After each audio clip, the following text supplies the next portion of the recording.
தாய் டிவி நேர்கள் அனைவருக்கும் வணக்கம். 11வது உலக தமிழர் பூப்பந்தாட்டு பேரவையின் தலைவரை நம்ம சந்தித்து கொண்டே இருக்கிறோம். அண்ணன் அவர்கள் 2 வருடமாக இந்த பதவி ஏற்ற பிறகு என்னென்ன மாற்றங்களை இந்த போட்டிக்கு உருவாக்கி இருக்காங்கிறத அவர்கிட்டேருந்து தெரிஞ்சுக்கிறோம். அண்ணன் வணக்கம். வணக்கம் அண்ணா, நீங்கள் பதவியேற்ற பிறகு என்னென்ன மாற்றங்கள் உருவாகிட்டு இருக்கு, இந்த போட்டி எப்படி போயிட்டு இருக்கு? ஓகே, போட்டி நல்லபடியாக போய்கொண்டிருக்கு. இது யூகேல 2வது டைம் 2015 ஃபர்ஸ்ட் டைம் நடந்தது. இது செகண்ட் டைமாக 2011 நடக்குது. இது 11வது உலக தமிழர் பூப்பந்தாட்ட பேரவையின் 11வது போட்டி லண்டனில் 2வது தடவையாக நடக்கிறது. மகிழ்ச்சியாக. ஓகே, இப்போ இதில் எத்தனை நாடுகள் கலந்துக்கிட்டு இருக்காங்க? ஸோ எந்தெந்த நாட்டிலேருந்தும் எத்தனை பேருன்னு அந்த மாதிரி லிமிட்டேஷன் இருக்கா? இதோட அந்த நடைமுறையை பற்றி கொஞ்சம் சொல்லுங்கள். இது வளமையாக ஒரு 20-25 கண்ட்ரியில் இருந்து பார்ட்டிசிபேட் பண்ணுறவ. இந்த முறை ஒரு 14 கண்ட்ரீஸ்லேருந்து வந்திருக்கணும். ஆனால் எங்களுக்கு இந்த முறை டோட்டல் நம்பர்ஸ் 400 பீப்புள் பார்ட்டிசிபேட் பண்ணினோம். இது எவ்ரி இயர் இது வளர்ந்து கொண்டே போகுது. முதல் டூர்னமெண்ட்டில் 50-60 தொடங்கி இப்போ 400 பீப்புள் மட்டும் வளர்ந்து இது ஒரு பிக் டூர்னமெண்ட். உண்மையில் இந்த பெரிய நம்பர்ஸை நாங்கள் அக்கமடேட் பண்ணி இதில் செய்து கொண்டு இருக்கிறது இது மகிழ்ச்சியாக இருக்குது. உண்மையாகவே லண்டனில் இந்த மாதிரி 400 பேரை அக்கமடேட் பண்ணிட்டு ஒரு நிகழ்ச்சி நடத்துறதுங்கிறது ஒரு மிகப்பெரிய வேலை. அந்த மிகப்பெரிய வேலையே அண்ணனோட டீம் அவர் பிரசிடெண்ட்டாக இருந்து செஞ்சுக்கிட்டு இருக்காங்க. ரொம்ப ரொம்ப நன்றிகள்ண்ணே. தமிழர்கள் அனைவரும் சார்பாக நன்றிகளை தெரிவித்துக் கொள்கிறோம். பிறகுண்ணே, இப்போ நீங்கள் எத்தனை வருடமாக இந்த டீமோட இருக்கீங்க? இத்தனை வருடத்தில் எந்த மாதிரி மாற்றங்கள் உருவாகியிருக்கு? நல்ல கொஷன். இது இந்த உலக பூப்பந்தாட்ட பேரவை 2013ஆம் ஆண்டு சுவிஸில் 1வது டூர்னமெண்ட்டோடு ஸ்டார்ட் பண்ணினது. இது வளர்ந்து இப்போ 2026 11வது டூர்னமெண்ட் நடக்குது. இடைக்குள்ளே 2 வருஷமாக நடக்கல. இந்த கோவிட் நடந்தபடியினால் கோவிட்டால் ஒரு 2 வருஷம் நடக்கல. இதில் நான் உலக பூப்பந்தாட்ட தலைவர் பேரவையின் தலைவராக 2 வருஷமாக பதவியேற்று இருக்கிறேன். அதுக்கு ஒரு 3 வருஷமாக நான் இந்த பேரவையோடு பயணித்து கொண்டிருக்கிறேன்.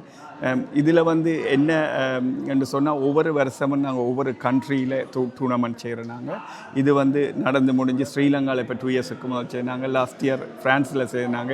இந்த முறை லண்டனில் செய்கிறோம். எவ்ரி இயர் நாங்கள் அந்த கண்ட்ரியில் செய்யக்க அந்த கண்ட்ரியில் நாங்கள் ஒரு கமிட்டியை ஃபார்ம் பண்ணி அதுக்கு ஒரு பிரசிடென்ட் இருப்பார், அதுக்கு ஒரு கோஆர்டினேட்டர், அதுக்கு கீழே கமிட்டி மெம்பர்ஸ் இருக்கணும். அதே மாதிரி லண்டனில் ஒரு கமிட்டி நாங்கள் ஃபார்ம் பண்ணினாங்க. அதுக்கு தலைவராக கோஆர்டினேட்டராக ரகு அண்ணா இருக்கிறார். அவருக்கு கீழே தொண்டர்கள் இருக்காங்க, கமிட்டி மெம்பர்ஸாக இருக்கிறாங்க. அவங்களோட அளப்பெரிய சேவையும் எங்களோட ஸ்பான்சர் இருந்தால் இந்த பெரிய டூர்னமெண்ட்டை நாங்கள் இவ்வளவு வெற்றிகரமாக நடைபெறதுக்கு காரணம். அப்புறம் நீங்கள் ரொம்ப இளம் பிரசிடெண்ட்டாக இருக்கீங்க. உங்கள் காலகட்டத்தில் நீங்கள் இந்த கோச்சிங் அந்த மாதிரி செய்வீங்களா? எந்த மாதிரி பயிற்சிகளை நீங்கள் உருவாக்குறீங்கன்னு? நாங்கள் ஒவ்வொரு வருஷமும் ஒவ்வொரு கண்ட்ரியில் நாங்கள் டூர்னமெண்ட் செய்கிறோம். அதுமாரி 2013 இந்த டூர்னமெண்ட் ஸ்டார்ட் பண்ணினதுலேருந்து எங்களோட கம்யூனிட்டியில் இருந்து வந்த பிள்ளைகள் இந்த ஸ்டாண்டர்ட் நல்லா கூடியிருக்கு. ஒவ்வொரு கண்ட்ரிலையும் எங்களோட கம்யூனிட்டியிலேருந்து வந்த பிள்ளைகள் கண்ட்ரியின் டீமை ஜூனியர் டீமில் ரீப்ரசன்ட் பண்ணுறாங்க. அந்த லெவலில் ஈவன் இங்கிலாண்டில் கூட நியாயமான தமிழ் ஆண்கள் பெண்கள் ஜூனியர் டீமில் ரீப்ரசன்ட் பண்ணுறாங்க. அதே நேரம் நாங்கள் இந்த டூர்னமெண்ட்டிலேருந்து டேக்அவே எடுத்து நாங்கள் ஸ்ரீலங்காவில் நார்த் ஈஸ்டில் ஒரு பிக் டூர்னமெண்ட் எவ்ரி இயர் செய்கிறோம். நாங்கள் அதே நேரம் எவ்ரி டிஸ்ட்ரிக்ட்லேயும் நாங்கள் டிஸ்ட்ரிக்ட் டூர்னமெண்ட்டில் நார்த் ஈஸ்டில் டிஸ்ட்ரிக்ட் டூர்னமெண்ட்டும் செய்கிறோம். நல்ல ஒரு கொஷன் ஒன்று கேட்டீங்க. இப்போ நீங்கள் ரீசெண்டாக என்ன சேஞ்ச் நடந்தேன்னு. நாங்கள் இந்த தமிழ் நார்த் ஈஸ்ட்டை தவிர இந்த முறை புதுசாக மலையகத்தையும் நாங்கள் இதில் ஒரு டிஸ்ட்ரிக்டாக எங்களோட பேரவை இந்த டிஸ்ட்ரிக்டாக இணைச்சிருக்கோம். இப்போ மலையகத்திலையும் நாங்கள் ஒரு டூர்னமெண்ட்டை ஆர்கனைஸ் பண்ணி இனி அவர்களும் எங்களோட சேர்ந்து பயணிப்பாங்க.